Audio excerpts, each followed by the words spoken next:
How great would it be to get up close and personal with the beauty industry heroes we love and admire, and to ask them, how did you learn to do what you do? I'm Chris Baran, a hairstylist and educator for 40 plus years, and I'm inviting all our heroes to chat and share the secrets of their success.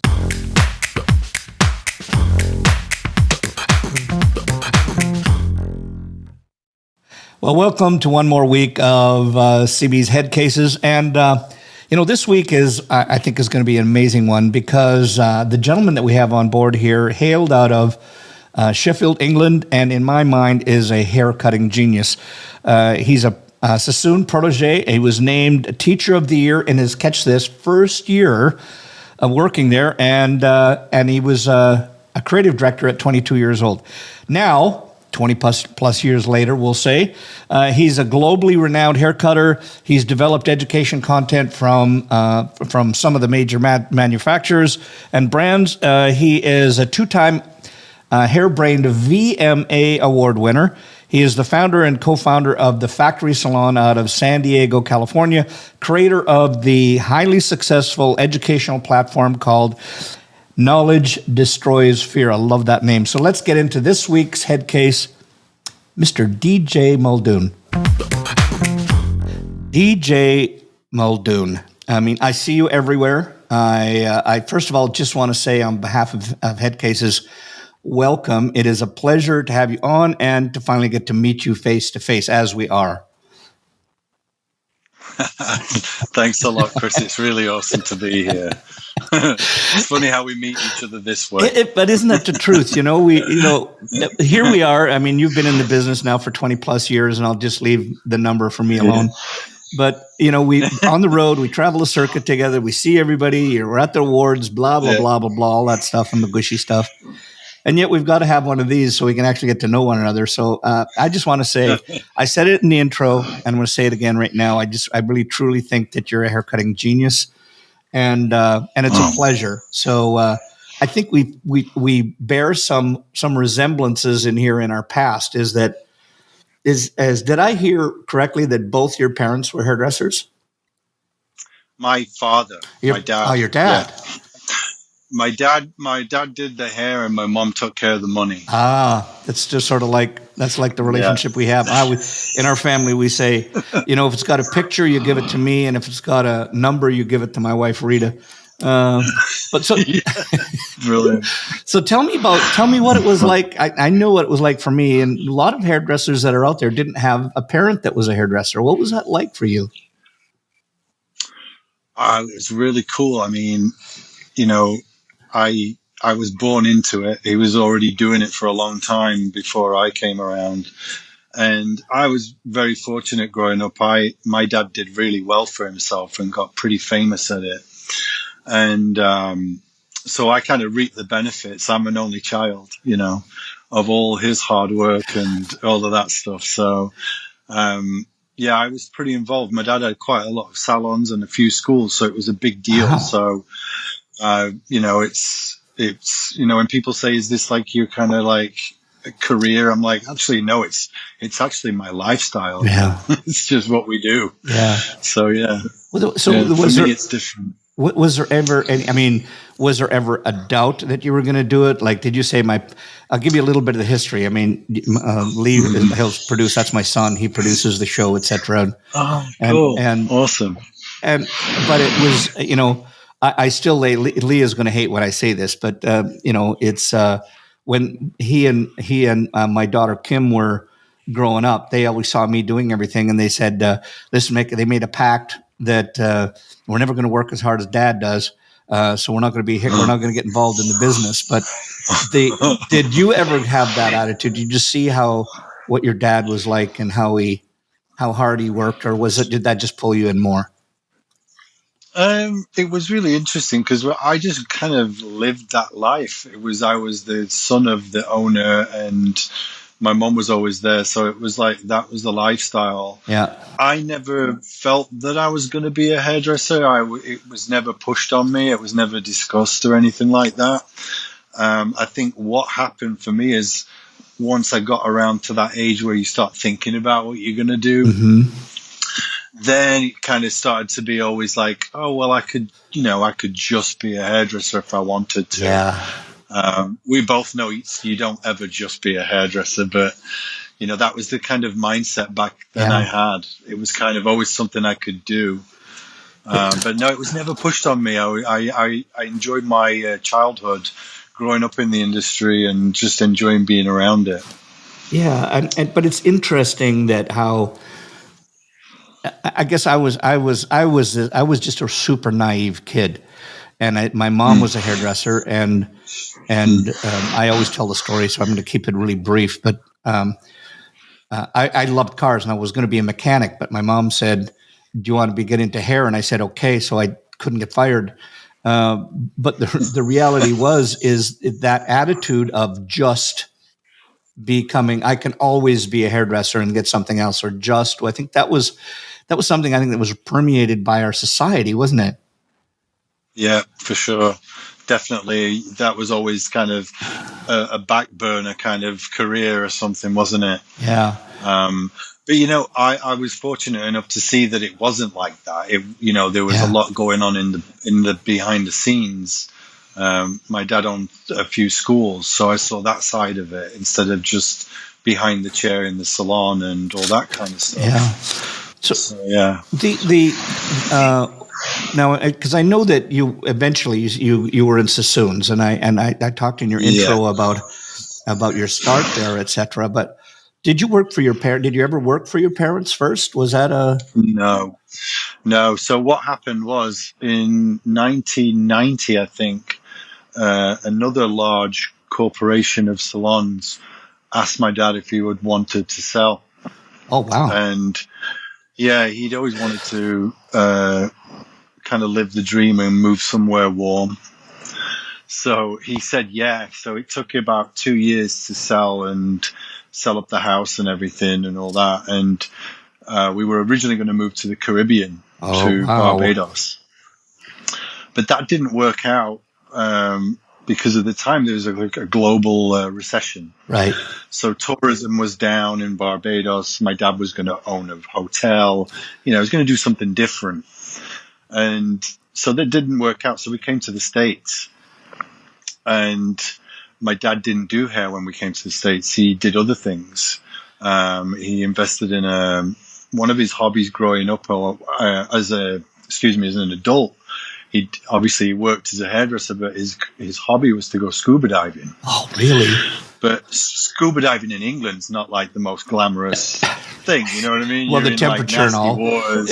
Yeah, but you're diving on like World War II wrecks and World War I wrecks and stuff like that. So it's kind of fun. Yeah. So he'd always been into that. So when we moved to the States, he invested in a scuba diving store, and he did that. So the first few years when I was here, when I was like 16 to 18, I just was hanging out in a scuba diving shop, helping my dad teach people to scuba dive. So you do scuba dive? So, yeah. You do scuba? Yeah, yeah. I do. Yeah. That's awesome. Yeah. It's been a long time, but yeah. Yep. So that was how I had it for a while. I had a big chunk of my life growing up, kind of with my dad being really heavily involved in hair and being at the kind of the top of the industry in the UK, and then completely leaving that. We leave England, move to the States, and he owns a scuba diving shop, and that's what we did for a few years. And then I got into hair. Oh, I want to get into that just in a sec here, but what was that like for you, living in the UK and then all of a sudden uprooting and coming to the States? It's really bizarre. Like, I think at the time you're in the eye of the storm, as they say, you know what I mean? So you don't really know. And I think later on in life, you realize like the impact it makes on you and maybe family members and stuff like that. Yeah.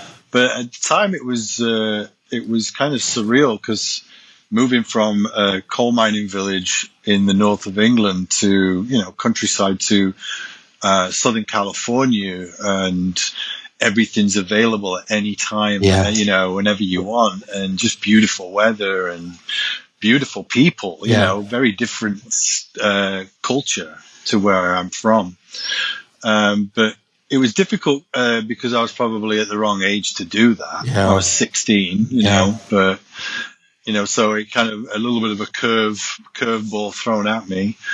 But it helped me appreciate where I'd come from, right, more than I'd ever done before, and probably kind of really helped me determine what I wanted to do as a career.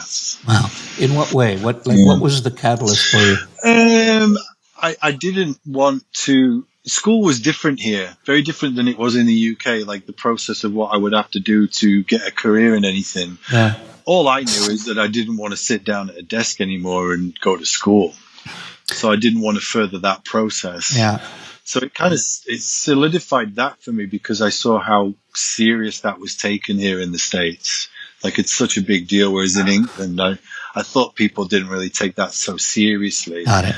Probably because they were quite so young, Yeah. But yeah, that really just helped me realize that I wasn't going to go to college. I wasn't going to do that. And I lived I was more into the creative side of things in life. Yeah. I find that really interesting in society as a whole. Whether I haven't spent enough time in other countries talking about school systems, etc., but I do find it really interesting that the pressure that is put on kids here, that you have to go to college and take that up, and sometimes they're leaving and they're into hundreds of thousands of dollars in school loans, and they get out there and they're still making just a pittance when they get out, So now I want to jump, because here I had some preconceived ideas in my mind. So I was picturing you in Sassoon's in the UK. Now, were you in the San Francisco location here? Is that where you took your training, or where was it? Santa Monica? No, I graduated high school in 1994. Yeah. And then I went up to Santa Monica in like that September for a tour of the academy. And that's when it was on the promenade. Yeah. Not the one that was on Santa Monica Boulevard. It was the old school one from the early 80s. Got it. And just the whole environment was just like, wow. Yeah. And I'd grown up in the hair industry, and all of a sudden those smells were there again, having not been around it for a few years, and I went with my parents, and they were like, oh, this is amazing. And so, that's kind of how it started. I went to Sassoon in Santa Monica. Yeah. You could get some of that perm solution, dab a little behind your ear, and smells like money to me. It does, for sure. It smells good. I don't mind it. Yeah, no, it's awesome. It brings back great memories from the 80s, growing up around here. Yeah, now, refresh me on this one, because I can't even remember. It had to be, I think it was in the 70s. I moved to, I think it was would have been like, I think maybe, I'm guessing here, mid 70s. And I don't think they had the Santa Monica location then. They just had the San Francisco one. San Francisco on Post. Yeah, and that's where I went, and so that's where like Alan Bush would have been. Yeah, and I think, and we had oh my God, the names that we had, they were phenomenal, and I was just this young upstart kid out of central Canada. And I'd never even really been out of the country before, and all of a sudden I'm there, and it was just such it was, what I think it was the most was, maybe I was disciplined, but I didn't know it. But when I saw the discipline that went into it, that's what hooked me. It was the pride and even the hierarchy, because there was hierarchy in there, of where you stood in the line. Yeah. Can you speak to that, about how that was for you? Yeah, it was, when people, like when you're younger and people use the term old school. Yeah. I don't think you really know it until you get to an age where you're like, oh yeah, it was old school. Yeah. Yeah. But for me, it was exactly how I thought it was going to be. I mean, I'd grown up hearing stories of how my dad was trained in the early 60s and how that was in London at the time. And, so I wasn't like going in there thinking it was going to be any different. And I knew it was the Mecca. I knew it was the place. So I already knew that going in. And and it was everything I thought it was and more. Yeah.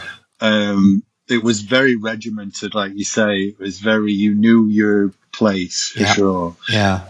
As a student, obviously you're a paying student, but you know your place. You're still down there at the bottom. Yeah. But yeah, it was a beautiful place, a perfect time. I feel like I was on the cusp of when things were really starting to change. Yeah. And I got just enough of that old school. Yeah. Who were your teachers? Who were the teachers you had then? So when I went to the academy, the principal was Stephen Moody. Oh my God.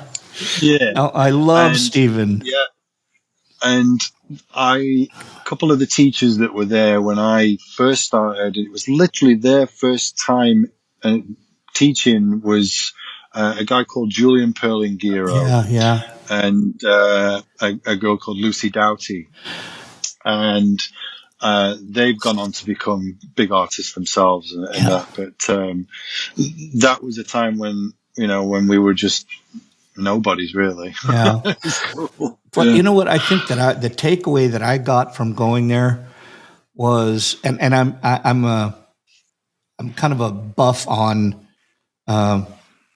reading novels about assassins or just it's mystery stuff, And every time that I hear them talking about anybody that was, whether you come from the military background, is that you're regimented and you know exactly what to do when you get to do it. And that's what because I understand that you went on to other and different things because you were obviously a trainer there, but it was that where they held your feet to the fire and you had to do it and you did it till you got it right. And then when you got it right, it stayed with you forever rather than just bouncing somebody on and say, oh, you'll get it at some point in time. Yeah. You did it until you couldn't do it wrong. Yeah. Bingo. Yeah. I love that. You did it till you couldn't do it wrong. I love that. Yeah. And that was the difference. Yeah. And it was very apparent. Yeah. The rotation of people that would come in and, try to do it, and then they didn't have what it took to do it was just incredible. Yeah. It was very hard. I don't know if it's like that anymore. And, but back then you'd have to have a tough skin. Yeah. Oh yeah. Because you got beat up a little bit. If you did, for sure. I remember Tony Beckerman. I love the man. Everywhere that he went, any Sassoon thing that was around, I went to it. I must have had my S&M starter kit on because I enjoyed getting beat up. But I remember he would always they would always team you up with somebody, and I always felt so proud because he'd say, "Chris, I want you to team up with this person, make sure X, Y, Z." And then I had went to another class. I'll never forget this. I went to another class. And Sassoons are very strict on your blow dry. When you're done, you blow dry it in a certain manner. And then I went to another class and we were lifting up the hair and cutting it and looking at it. And so I was doing that. And I remember Tony walked by and I remember the teacher I had that was different than Sassoons. He says, "This is how you check you're checking your haircut." And I remember Tony walked by and I'm picking up the hair and I'm letting it fall and I'm looking at it. And he said, "Well, Baran, what are you doing?" I says, "I'm checking the hair." And he said, "For what?" And I went, "I don't know." So I had to earn my way back in after that one. But it's funny. Now I was skulking on you, and I heard there was a story out where was it through Sassoons that you were working with some supermodels or something as such, and so when I was a student, literally the first month, they asked me if I wanted to be in a Vidal Sassoon TV commercial for Asia. And what they would do is they would use students as, background kind of people in the background or being a fake assistant or something like that. And so I said, yeah, I'd love to. And so I showed up at the shoot, and the shoot was in downtown LA, and it was at the Union Station, the railway station. Yep. And so, but it was from like 6 p.m. to 6 a.m. It was through the night.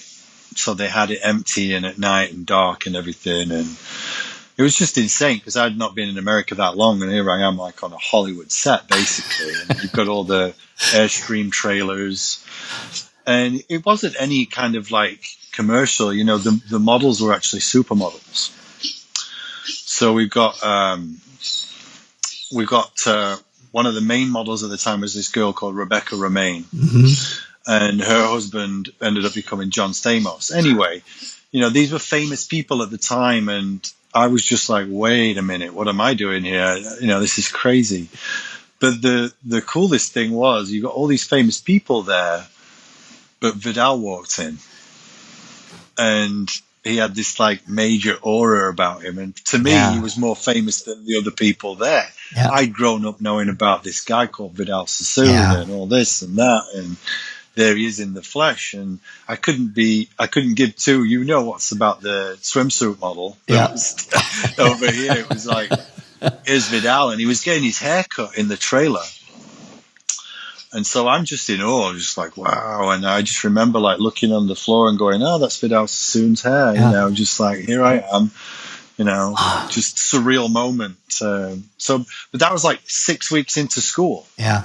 Wow. So it was early days, but you know, that's kind of what really helped me, have an in with Vidal. You know, I met Vidal then for the first time, and then he took up an interest in what I was doing as a student. And then when I graduated and I became an assistant, I became an assistant at the academy, not in the salons. So I was trained to be a teacher, and he always kept this interest, you know. So that started from me doing that commercial at the beginning.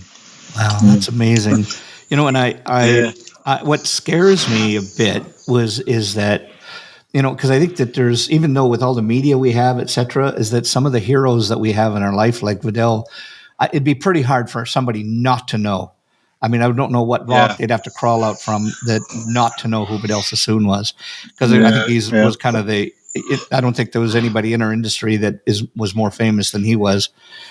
But I do find it that sometimes I think that if you're listening right now, whatever you're at, if you're a young kid starting out or whatever, is, you know, go back and take a look at the history, because I think the history of where we come from and what we do is so important, you know, because it really is. It really is what people did to set it up for us to do it how we do it now.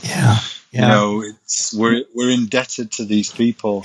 You know, I am forever indebted to Vidal Sassoon, because that's exactly what I do now. That's how I earn my living. It's down to that guy teaching and me taking those, you know, things from him. I feel he's just, you know, such a massive influence. And, you know, there are people that don't know who he is. You know, I've come across people in my travels over the last few years that, you know, you kind of have to let them know. And it's always my job to teach people and, you know, let them know where the beauty of this precisionism in our craft, you know, it didn't come from him, but he really made it work for us, didn't he? You know, it's kind of, he made it palatable for us. He made it a production line. And the fact that I mean, it was the belief, I think, that he instilled on everybody, because you believed in him, and that was I mean, my term, I'm sure it might be their term, I don't know, but I've always put it down to, he took it from field to architecture, where you could actually map something out, and you could see it. That's just like building like having a blueprint for a house. You knew exactly what to do and how to do it. It's the being able to mass produce it. So it has to be, you know, like it's like a factory. It's really what it was. And he took that kind of Bauhaus form and function, like you said, the architecture, and just he took a kind of a service and made it an art form. So tell me about now. So you were there, and what was there a transition? How did you did you transition from that brand to your brand, or did you start somewhere else? What? So what happened with Vidal? I worked my way through the academy. Mm-hmm. So I was an assistant there. Then I became a teacher there. Being a teacher there, that took me all over the world. I then became a creative director at Vidal Sassoon in the academies. And I really excelled. I did really well. I enjoyed it. Yeah. I found my thing and, became quite a popular teacher there at Vidal Sassoon. Yeah. I had my hand in the development of the Vidal Sassoon ABC curriculum. So, I'm one of the people that are involved in that. So curriculum was a big thing for me. And then after a while, I just, I kind of just reached the point where I'm kind of, maybe I need to do something different. Yeah. I knew that once I felt that it was time to go.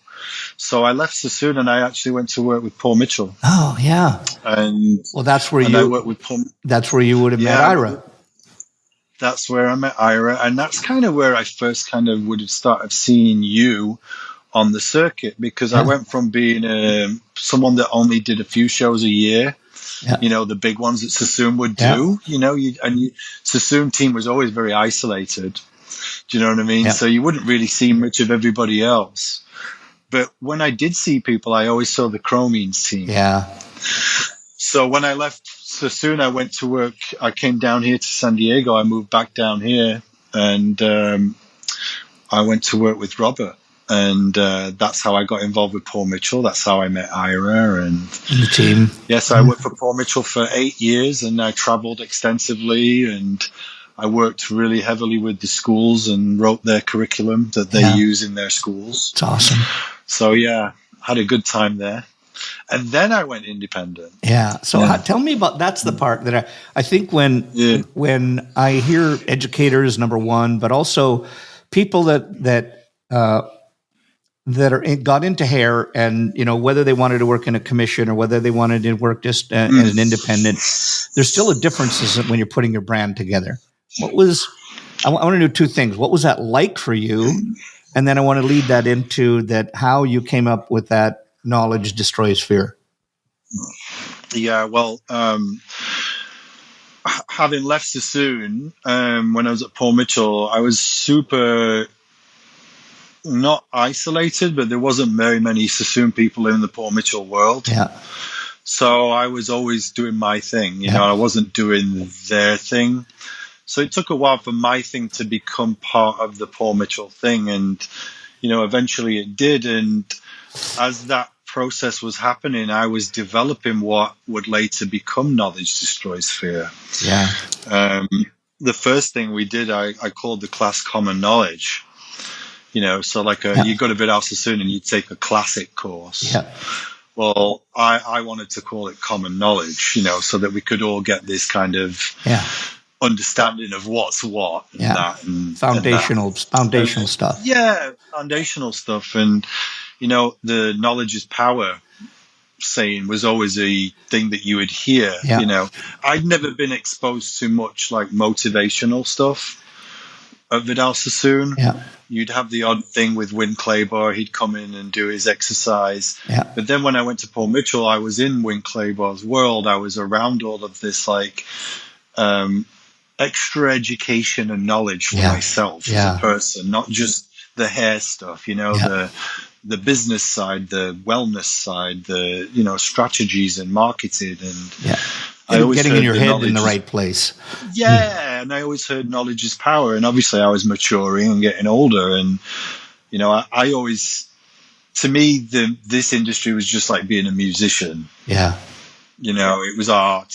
It was applied art. So to me, I'm making a song or I'm making an album, and that's my thought process. Yeah. And it just started to develop more. And that's how Knowledge Destroys Fear came around. It just, I knew I was very good at teaching. People had always told me I've learned more in a class with you than I'd done in years. And I knew I had this knack for getting people to not be fearful. Yeah. So I kind of used a play on the knowledge is power thing. And that's So, how that eventually, because I mean, that's how it came around. Yeah, because I mean, that's what most people nowadays are fearful of haircutting. Yeah, Yeah, for sure. And that was always the thing. It was having people so frightened and knowing how easy it could be, and, just being someone that could calm people down and, not come with the pretentious approach of I'm amazing. yeah. You know what I mean? Look at me. Look at how great I am. Yeah. Yeah, I'm the 1%, all that kind of business, that chip on your shoulder. It's like, Yeah. put that to good use, so. I just have a funny little story, because you mentioned Robert Cromings, and I think if you guys, and I'm sure that if you, I don't know where you are, if you don't know who Robert Cromings is, good friend of ours. Yeah. But I remember watching him the first time, and I remember hearing him something about his background, and there was some Sassoon in there somewhere along the line. And I remember saying to Robert, so Robert, were you a Sassooner?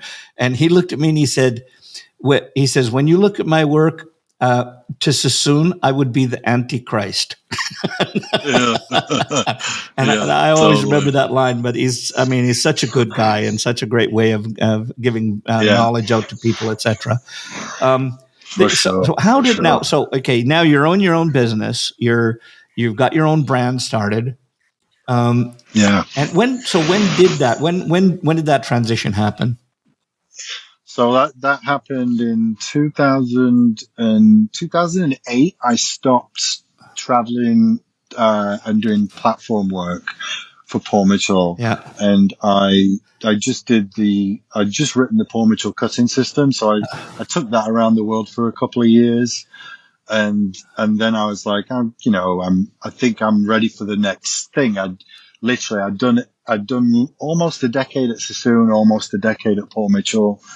And it was like, what's the next thing I'm going to do? So I knew then I was going to be independent. Yeah. And so the next thing was, how was I going to do that? And the timing was perfect, because I think this was around 2008, 2010. So you can imagine social media had just started to grow. So, but when I left Paul Mitchell in 2010, it was the end of 2010. Instagram had just started. Yeah. I think early 2011. And I'd already got quite a following on Facebook and the Paul Mitchell world and whatever I'd had in Sassoon. And those people were now online and they were on Instagram. And so I just rode the wave of, all of a sudden the audience wasn't at a Paul Mitchell event. Yeah. It wasn't at a Sassoon event. It wasn't at Premiere. It wasn't at IBS. It wasn't at whatever shows. It was literally online now, and I could just play to that audience. Yeah. So it was like another right time, right place kind of moment. And luckily I built the foundations. I'd done a lot of hard work to get to that point, but that wasn't it over. There was a lot more hard work, because now you don't have financial backing. You're not put in front of this audience and that audience. You've now got to get that audience and that. And keep them. Yeah, and that was the fun. Now I'd already got that and done my bits in the other places, and now it was like, okay, well, let's try this new thing. And social media was the audience, and so being independent works just because of that, I feel, for me personally. Yeah. And to be clear, you're talking about being an independent educator, not necessarily just an independent. And I used a bad word there for anybody who's independent. Yeah. When I say just, I take that back. I apologize. But it is like we have different forms of like salon suites where everybody can be independent. Yes. They're working on their own. They're their own bosses. But I want to be clear on this, that you were the difference where you did. And you were probably one of the forefront people that went, I'm just going on my own. I'm going to create my own world on this. This is early days of like independent educators that you have seen with other brands doing their own thing. It rides right next to Instagram. Yeah. And social media, and it gave us a platform. So it was a possibility. And then it literally gave anybody else. You didn't have to do any ladder climbing anymore. Yeah. It just helps that you did. So how was that? Like, I've talked to so many of yours and my friends out there, and a lot of them who, they're really into photography as you are. But their photographic work leans towards like, NAHA and photographic competitions and things as such, or getting work in magazines. Right. How would you put yourself in there? Because I've seen, let's face it, your work is always always worthy of taking a photograph. I'm trying to use big words when I shouldn't. Thank you. But what's it like for you when you're doing a shoot for Instagram or doing your stuff for your own? Do you do both sides of that, where you do a photograph for, here's the final product, I'm going to use it for XYZ, and then now I'm going to do the stuff for social media?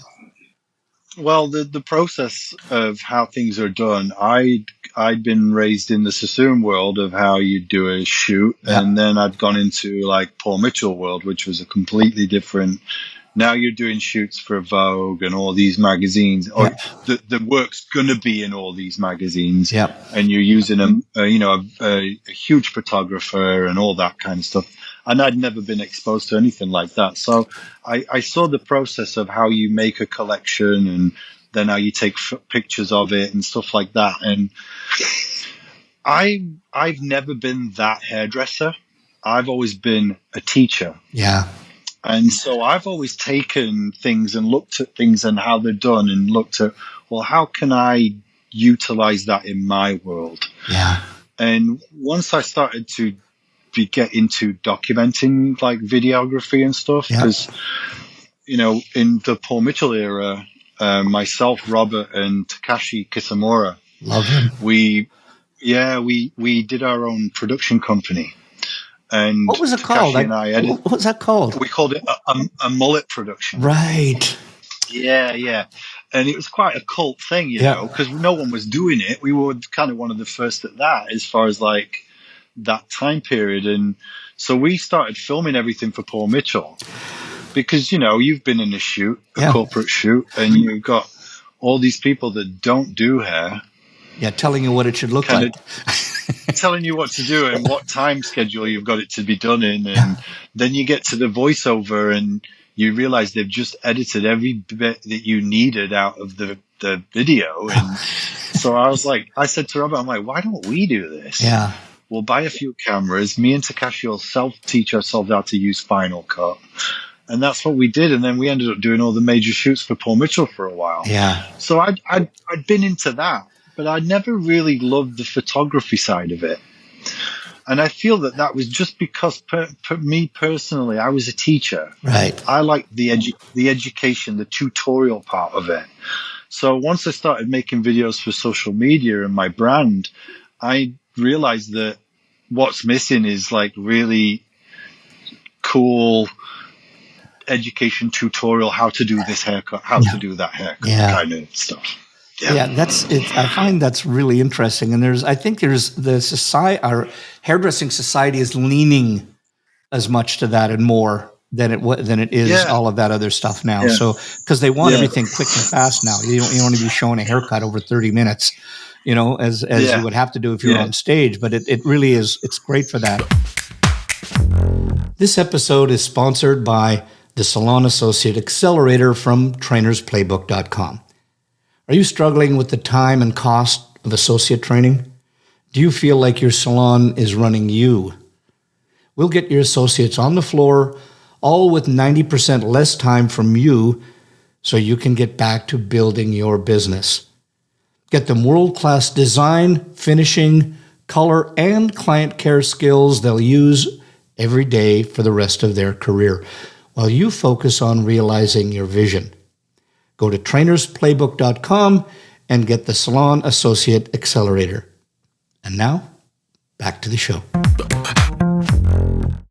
But if you could, because I know there's many people out there. You have such an amazing following that they're going to go, if I could only do what DJ does, and I don't know how, What would you say, like if you had to do just 3 things to get started, not to overcomplicate them, what would you tell that aspiring young stylist that wanted to start getting into just teaching on Instagram Right. and what to do? What were the steps you would tell them to do first?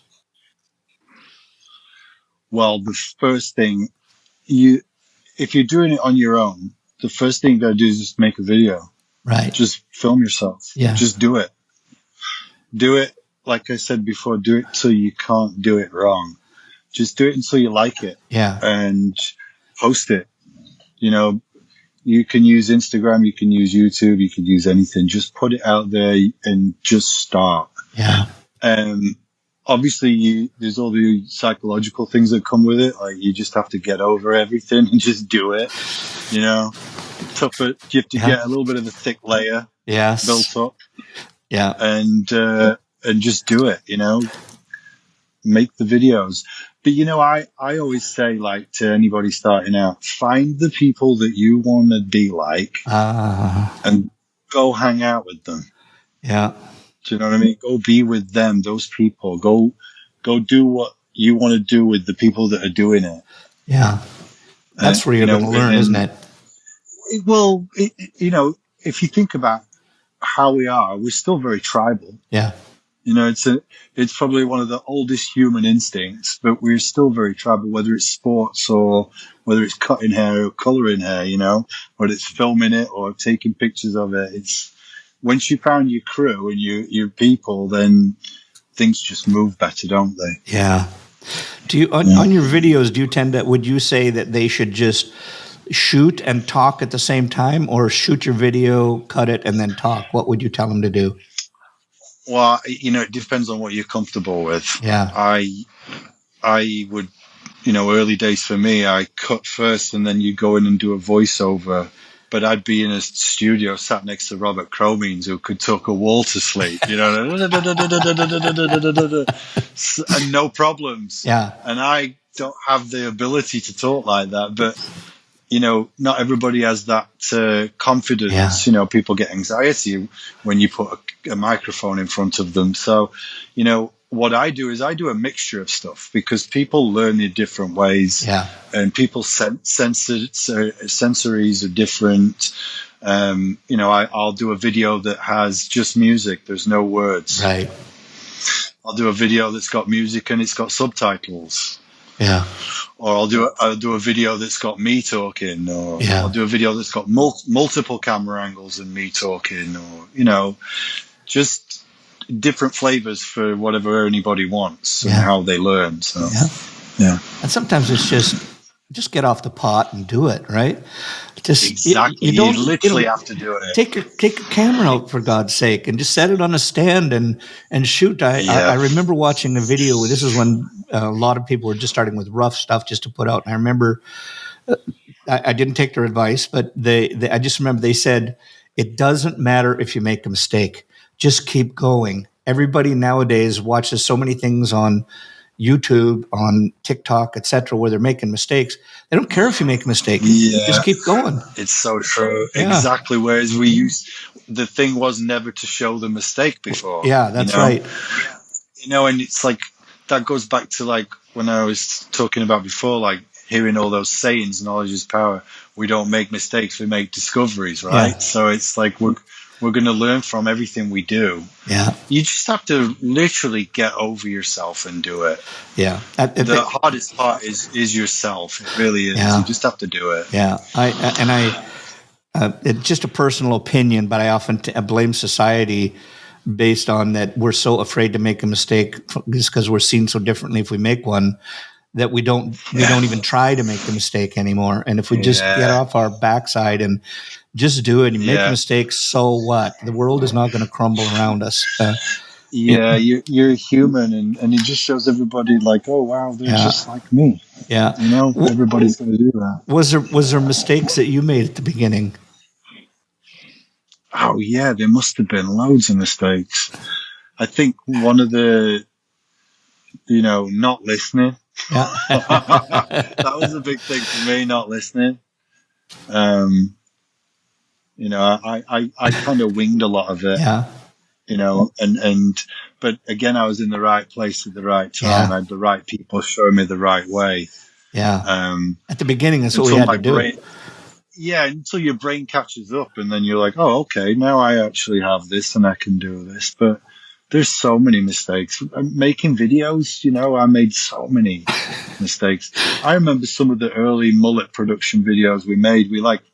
We did like a whole day of filming. Yeah. 3 models, then realized that the lighting was terrible. We couldn't use it or anything like that. Or we forgot to do something. And so then we had to wait like 6 weeks for the hair to grow out enough to get the girls back in and just recut it, So I just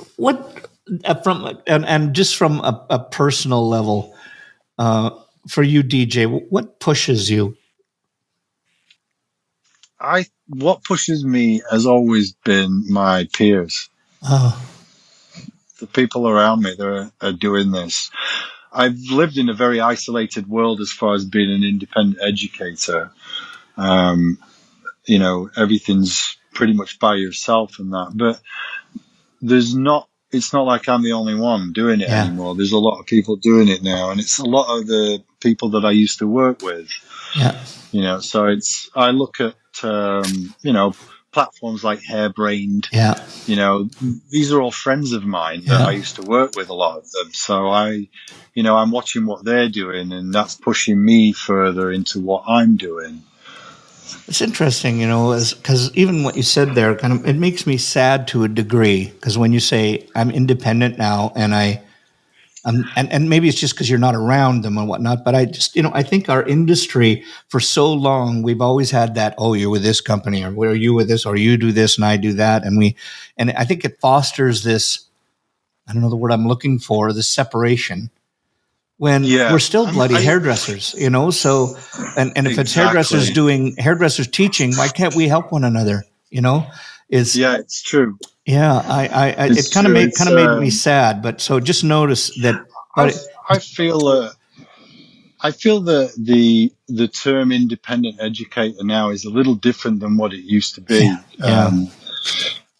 It's not everybody is solely on their own anymore. I'm an independent educator. It's my own brand. Yeah. But I am in partnership with a brand as well. So, I'm independent as what I do, but I still have my toe in the door, Yeah.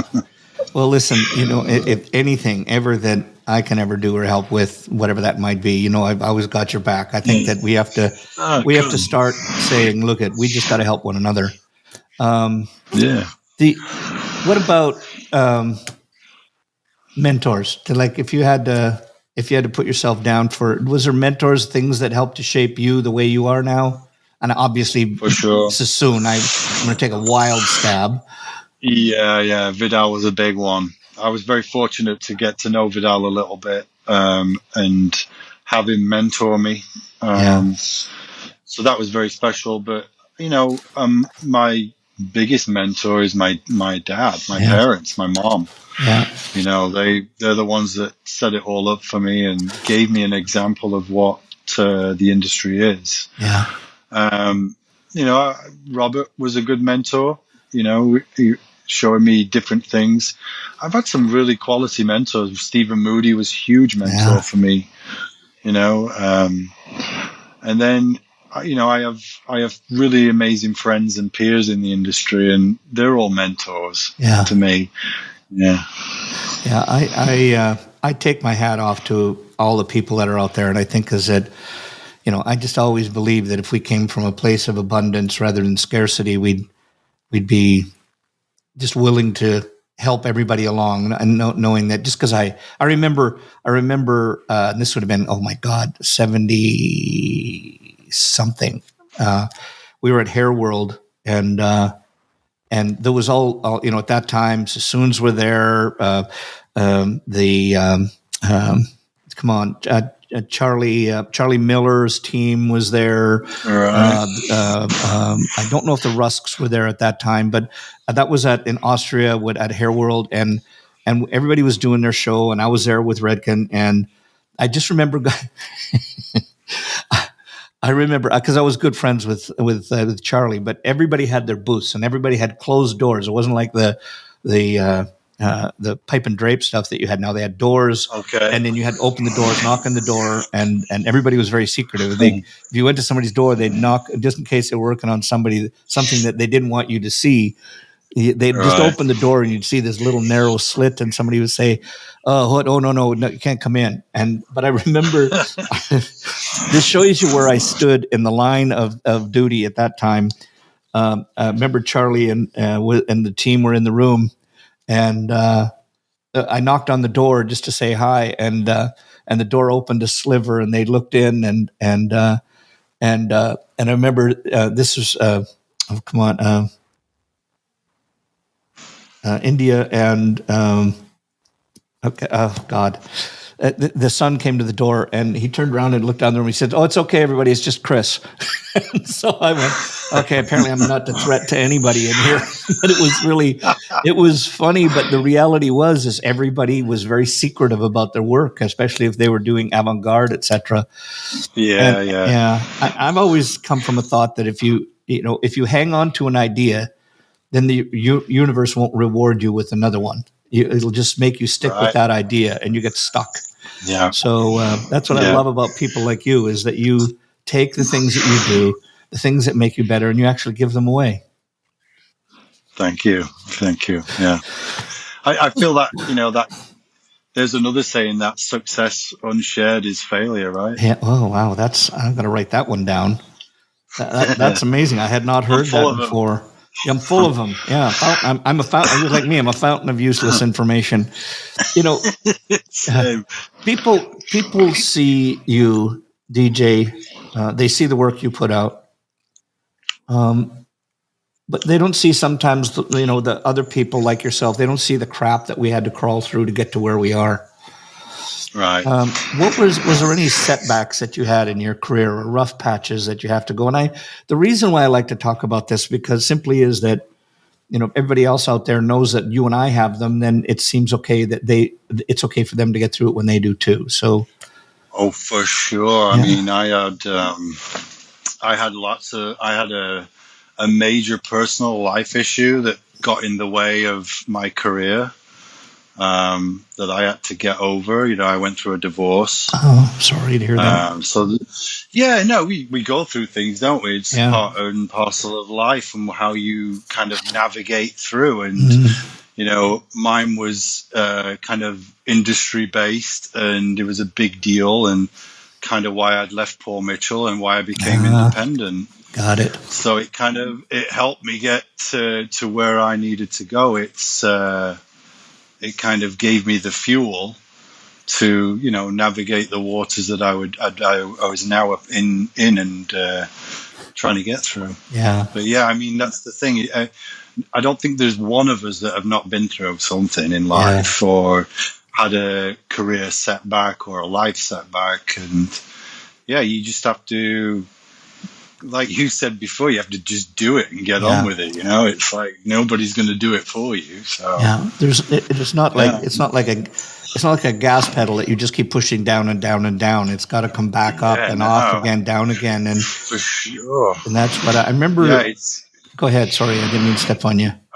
With all the good, there's got to be a little bit of something that's negative that comes into it. You can't have all good, can you? Yeah. For some reason, it just doesn't work that way in life. Yeah, it's just like it's just like on the old airplane movie. The doo-doo has to hit the fan every once in a while, Exactly. Yeah, and because I can remember even in my career the stuff going on, and I didn't think I was going to make it through another day. Yet, even though I didn't see it at the time, sometimes that was the best thing that could have ever happened to me, and I just didn't see it. And it wasn't until you get through the other side that it's there. So, for sure, you just have to keep going, doing it. Yeah.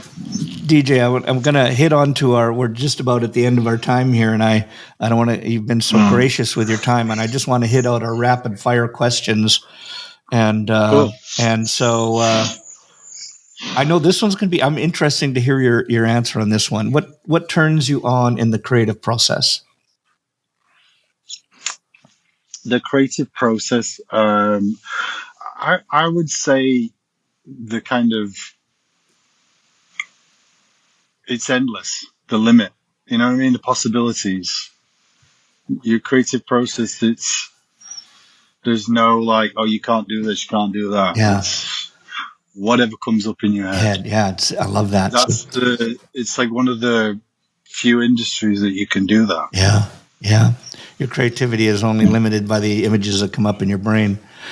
What stifles the creative process for you? Oh, for sure, people. Yeah. You know what I mean? People can get in the way. Like, that was the good thing about being an independent educator or an independent artist is it's you. Yeah. And you get your own. Yeah. It's up to you. So it's, when you start working with other people, then that will change your creative process because it's then a collaboration. Right. Yeah. Yeah. In a thing in life that you dislike the most? No, ignorance. Oh. And what do you love the most? Compassion. Most difficult time in your life? My 30s. The 30s. Wow, you had a stretch. Yeah. You had a stretch. Yeah. So I'm curious, what was it in the 30s that made it difficult? I'm divorced. That really changed everything, just that, the 30s weren't as fun as what people said they were going to do. But the 40s have been amazing. Love it. I love it. The thing that you dislike most about our industry? I don't know. I've never really been asked that. I don't think there's anything I dislike. Oh. I couldn't say there's anything that I see that is like dominant that I don't like. I feel our industry is such a positive beacon. Yeah. What we do in our industry, if people did that everywhere else. Wow. Yeah. The way we come and help each other out is insane. Yeah. If everybody did that, then it'd be a better place. Yeah. For sure. I was going to ask you what you liked about it, but I think you just told me. What's the proudest moment of your life? Becoming a parent, becoming a dad. Yeah, that obviously on the personal level. Proudest moment, career-wise, the first year of being a teacher, I was awarded Teacher of the Year for Vidal Sassoon. Wow. So that was a good one. That's a feather. Yeah. Which living person do you admire the most? My parents. I'm glad to hear they're still alive. I was afraid to ask the question. Yeah, they're still here. Yeah, that's awesome. Yeah. Person that you wish you could meet, living or dead? Oh, I always wanted to meet Bob Marley. Oh, you heard they're coming out with a movie, yeah? Yeah, I've seen the trailer. It looks really good. Yeah, it does, doesn't it? Yeah. I was always into musicians. I've always been into music, and when I read, I don't really read fiction. Yeah. I read like biographies, and it's usually music. I'm probably a frustrated musician, that's... Well, looking behind you, we would never know. Hairdresser. Yeah, all the gear, so, something that people don't know about you. Oh. I can play piano. Oh. I think people might know that. Some people do anyway. I didn't. If you had a month off, where would you go and what would you do? Barbados, on the beach. Yeah. Are you still into scuba? It's been a long time since I've done it, but I definitely would somewhere like that where it's nice and warm and just plop off the boat into the water kind of thing. One day I'll tell you about, because I have 2 certifications with Patty and US Diver, and one day when we get together, I'll tell you the if you've heard of the Shark Tank is the movie. Come on, what's it called? The Arena. The Arena in Bahamas. I'll tell you the story about diving in there with the sharks. Okay. Okay, cool. What's your greatest fear?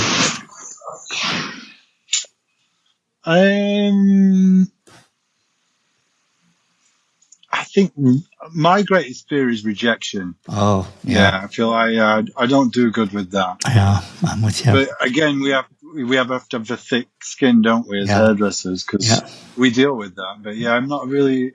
I fear rejection more than most things. That's for sure. Favorite curse word? I've got a few, but I think fuck has to be the word, doesn't it? It's just strong. It's right there. Yeah, I saw in one of the write-ups that were on you. How did they put you in bullocks of? Oh, bollocks! Yeah, Box of bollocks. Bollocks of we won't go into what that actually translates to, but the your favorite comfort food.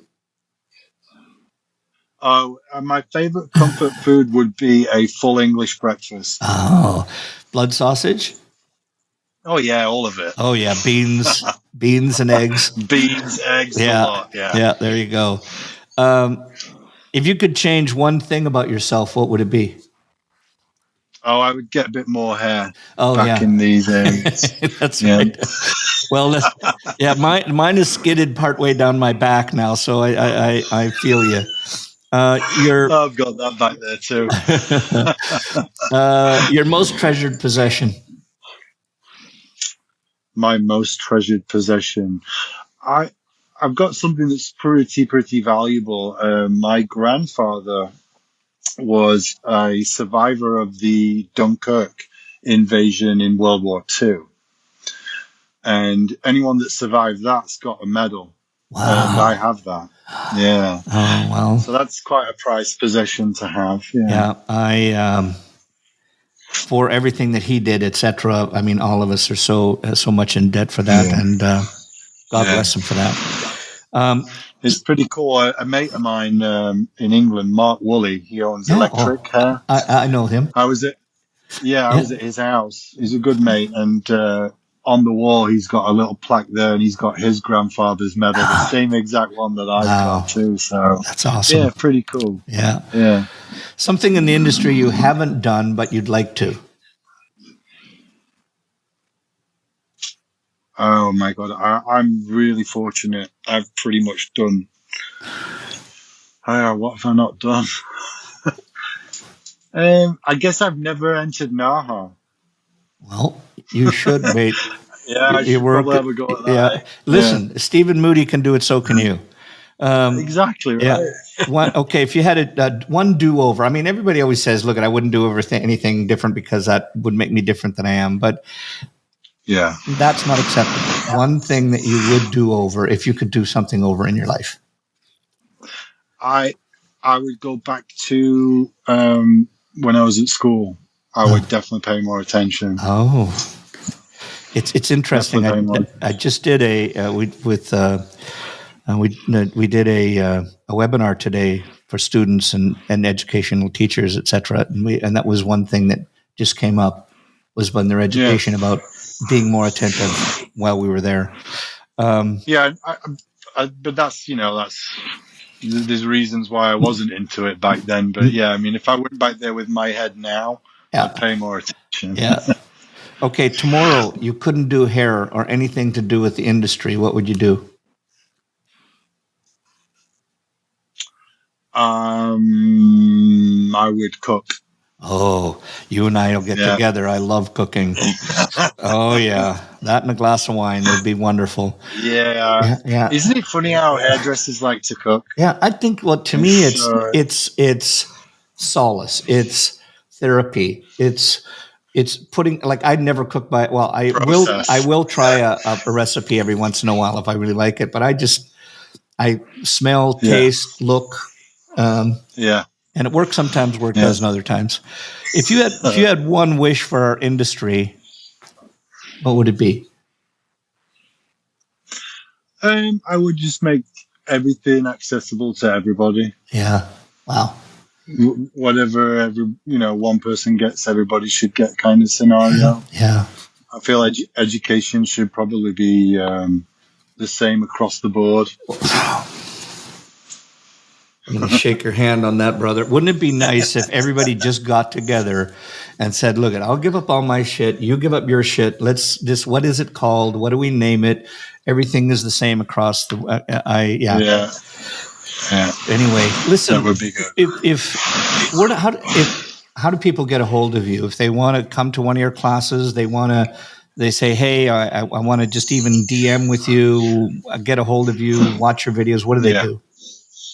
So you can get a hold of me through Instagram. I like to use Instagram mainly. Yep. It's it's better than anything, I feel. Yep. I'm up there as Daniel Joseph Muldoon, or you can find me as DJ Muldoon.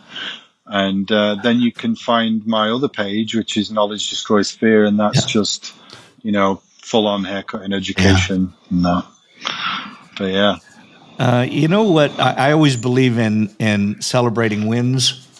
And my win today, Daniel, is getting to know you better and sort of been able to get in your head and see how you think, etc. And I know that all the people that are listening and watching are happy about the same. So DJ, I just want to, from the bottom of my heart, say thank you so much for giving up your valuable time and being here with us on Headcases.